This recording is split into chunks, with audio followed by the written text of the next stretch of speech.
আজই ডাউনলোড করুন আর এনজয় করুন আপনার পছন্দের শো। আচ্ছা ঠিক আছে ঠিক আছে, একটা মেয়ের প্রাণ বাঁচিয়েছিস ঠিক আছে, কিন্তু তোর বউ কোথায়? ছোটবাবু, ডাক্তারবাবু। ডক্টর ওই এমার্জেন্সি কেসটা? ও ইয়েস ইয়েস ইয়েস, ট্রমাটাইজড হয়ে আছে, ভয় কোনো কথাই বলতে পারছে না। ওকে দিয়ে জোর করে কোনো কথা বলাবেন না, আর এই বিষয়টা নিয়ে কোনো কথাই বলবেন না। আস্তে আস্তে সব ঠিক হয়ে যাবে। ডক্টর, ভয়ের কিছু নেই তো? না না, ভয়ের কিছু নেই, তবে সাংঘাতিক একটা শক পেয়েছে তো, এটা কাটতে কয়েকটা দিন সময় লাগবে। খুব কম্প্যাশনেটলি হ্যান্ডেল করতে হবে ওকে। হয়তো জীবনে প্রথমবার এরকম একটা ভয়ঙ্কর অভিজ্ঞতার সম্মুখীন হয়েছে, তাই কিছুটা নার্ভাস হয়ে রয়েছে। অসুবিধার কিছু নেই, তবে আমরা কিছু টেস্ট করতে দিয়েছি, রিপোর্টসগুলো এসে গেলেই বুঝতে পারবো কোনো প্রবলেম আছে কিনা। একটা হেড ইনজুরি আছে, কিন্তু সেটা সুপারফিশিয়াল, তবুও স্ক্যান করাচ্ছি। ভেতরে কিছু হয়েছে বলে আমার মনে হয় না, সেক্ষেত্রে আমরা ওকে ফার্স্ট এড করে দেবো। স্যার আপনি যা করা হয় করুন। স্যার বুঝতেই তো পারছেন, আমরা বাড়ি ফিরছিলাম, বোলপুর থেকে কলকাতায় ফিরছিলাম, আর মাঝখানে এই জঙ্গলের মধ্যে বিপত্তি। হ্যাঁ বুঝতে পারছি। এনিওয়ে, আপনারা একটু ওয়েট করুন, আমি দেখছি ওই টেস্টগুলোর কতদূর কি হলো। Thank you sir. বোঝো কাণ্ড, কার বাড়ির মেয়ে কোথায় চলে এসেছে দেখো দেখিনি। নিজের স্বামীকে চিনতে পারলো নি, একসাথে তো এলো, এ আবার কেমন কথা? নিশ্চয়ই বাসে আরেকটা বড় বউ ছিল, ওখানেই বদলি হয়েছে। এই সুদে, তোর কোনো আক্কেল টাক্কেল নাই? নিজের বউরে চিনতে পারলি না, কার একটা বউকে নিয়ে চলে এলি। এখন কি হবে? কাদের বাড়ির মেয়ে কাদের বাড়ির বউ কোথায় এসে উঠেছে, একে নিয়ে কি করবো আমরা? আরে আগে মেয়েটার জ্ঞান ফেরাও, পরের বাড়ির মেয়ে কার বাড়ির বউ যদি কিছু ঘটে যায় তাহলে তো আমাদেরই বিপদ হবে। বড় বৌমা, আরে জল দাও দেখি, জল দাও জল দাও।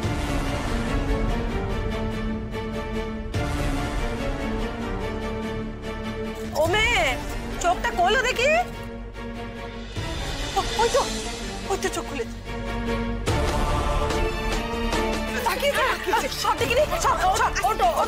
এদিকে তাকাও দেখি, এদিকে তাকাও, দেখো। নাম গা তোমার বাচ্চা? আমার নাম ময়ূরাক্ষী। ময়ূরাক্ষী, তুমি কাদের বাড়ির মেয়ে গো? কার সাথে বিয়ে হয়েছিল তোমার?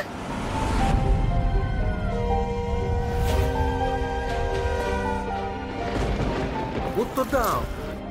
আরে উত্তর দিচ্ছ না কেন? তাহলে আমরা তোমাকে কোথায় কিভাবে পৌঁছে দেব? স্যার এখানে একটা সিগনেচার। হ্যাঁ প্লিজ। এই পেমেন্টটা। এক সেকেন্ড স্যার, সব ঠিক আছে তো? এমনিতে উনি ঠিকঠাকই আছেন, টেস্ট রিপোর্টগুলোতে অসুবিধা কিছু পাওয়া যায়নি, তবে খুব শকড হয়েছেন বলে কথা বলতে পারবেন না এখন।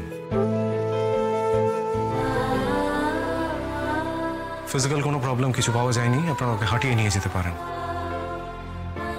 তবে খুব লজ্জা পাচ্ছেন মনে হয়, কিছুতেই ঘুমটা খুলতে চাইছেন না, মাথাটা ঢেকে রাখতে চাইছেন, অথবা ভয় থেকেও এটা হতে পারে।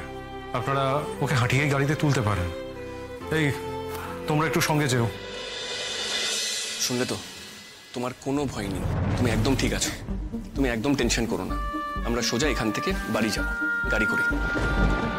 খুবই শক পেয়েছেন উনি, আমরা কিছু ওষুধ দিয়ে দিয়েছি, একটু ঘুম হয়তো হবে এই ওষুধের জন্য, এই ঘুমটা কিন্তু ওনার দরকার।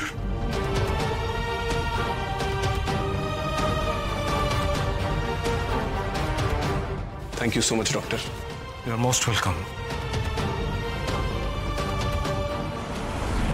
আসতে এসো একদম। হ্যাঁ শোনো, তুমি একদম টেনশন করবে না, ঠিক আছে? তুমি যাও পিছনে একটু রেস্ট নাও, দেখবে ভালো লাগবে। আসো, আর আমরা যেমন যাচ্ছিলাম তেমনই যাচ্ছি। শুয়ে পড়ো।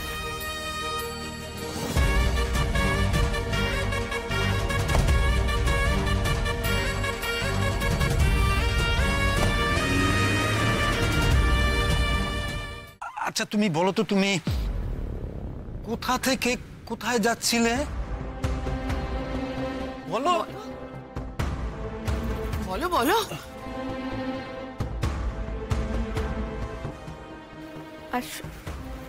আসলে আমাকে একদল পাচারকারী পাচার করে দিচ্ছিল। আমি খুব কষ্ট ওখান থেকে বেঁচে ফিরেছি। আর কিচ্ছু জানি না আমি, আর কিচ্ছু জানি না, আর কিচ্ছু না, কিচ্ছু না। ও বাবা গো, কি কাণ্ড। আচ্ছা ঠিক আছে, ঠিক আছে, একটা মেয়ের প্রাণ বাঁচিয়েছিস, ঠিক আছে, কিন্তু তোর বউ কোথায়? আমি তো সেটাই বুঝতে পারছি না, আমার বউ গেল কোথায়? তাকে কি ওই পাচারকারীরা তুলে নিয়ে গেছে? পাল্টাপাল্টি হয়ে গেছে নাকি? তুমি তো ওখানে দাঁড়িয়েছিলে, সবটা দেখেছিলে, আমাকে বলো না, সত্যি করে বলো কি হয়েছিল ওখানে। আমি বলতে পারবো না, আমি কি করে বলতে পারবো? ওখানে না মারপিট শুরু হয়ে গিয়েছিল, আর ওই মারপিট শুরু হয়ে যাওয়ার ফলে না আমার হাত ছেড়ে দিয়েছিল ওরা, আর আমি তো ঘোমটা দিয়েছিলাম, আমি কিছুই দেখতে পারছিলাম না। উনি, আপনি আমার হাত ধরে টেনে নিয়ে এসেছেন না? হ্যাঁ আপনিই তো। আমি তো ভেবেছিলাম যে উনি ওই পাচারকারীদের মধ্যে কেউ হবে, আমিও ওনার সাথে চলে গেছিলাম। তারপর যখন টোটোয় করে ওনার সাথে আসছিলাম গ্রামের পথ দিয়ে, তখন আমি বুঝতে পারলাম যে উনি পাচারকারীদের মধ্যে নন।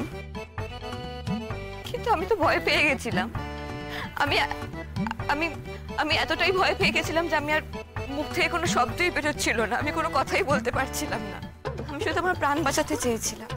আমি যদি ওখানে ফিরে যেতাম না, ওরা ওখানেই দাঁড়িয়ে থাকতো আর আমাকে আবার তুলে নিয়ে যেত। আমার সে কি কথা গো, সে কি কথা। হ্যাঁ গো মেয়ে, ওরা তোমাকে কোথায় পাচার করছিল, মানে তোমাকে কোথা থেকে কোথায় নিয়ে যাচ্ছিল গা? তোমার তোমার বাড়ি কোথায় গা? বাড়ি? হ্যাঁ বাড়ি আমার আমার আমার তো নিয়ে গেছিল আমাকে, কিন্তু আমার ওখানে বাড়ি কোথায়? বাড়ি অনেক দূরে, অনেক দূরে, মানে ওরা আমাকে ট্রেনে করে নিয়ে এসেছিল, তারপর বাসে করে কোথাও একটা নিয়ে যাচ্ছিল। সেই সঠিক রাস্তাটা আমি বলতে পারবো না। আমি এখানকার নই। কোনখানকার? আমি বিহারের মেয়ে। তাহলে এখন কি হবে? আমি আমি আমি বাকি কথা সব কালকে বলবো। আজকে না আমার খুব শরীর খারাপ লাগছে, আমার মাথা ঘুরছে, আমি আবার অজ্ঞান হয়ে যাবো। তোমাকে কথা কইতে হবে না গো বাচ্চা, তুমি বিশ্রাম নাও। কিন্তু তোমার জামা কাপড় তো বদলাতে হবে, তুমি তো মনে হয় সঙ্গে করে কিছু আনো নি? ও বড় বৌমা। হ্যাঁ মা। বলছিলাম কি, একে দেখে তো মনে হচ্ছে ভালো ঘরের লেখাপড়া জানা মেয়ে, এর পড়ার মতন তো জামা কাপড় তেমন কিছু নেই। তা বলছিলাম কি, তুমি না হয় বড় বৌমার কাপড় খানি বদলে নিও, হ্যাঁ কেমন? আচ্ছা তার আগে তুমি বরং একটু দুধ খেয়ে নাও, হ্যাঁ গরম দুধটুকু খেলে শরীরে বল পাবে। ও দীপা, জামা দুধটুকু নিয়ে নিয়ে দেখি দেখি, ওষুধ তো দেখি এখানে। মা তুমি তুমি বিশ্রাম নাও।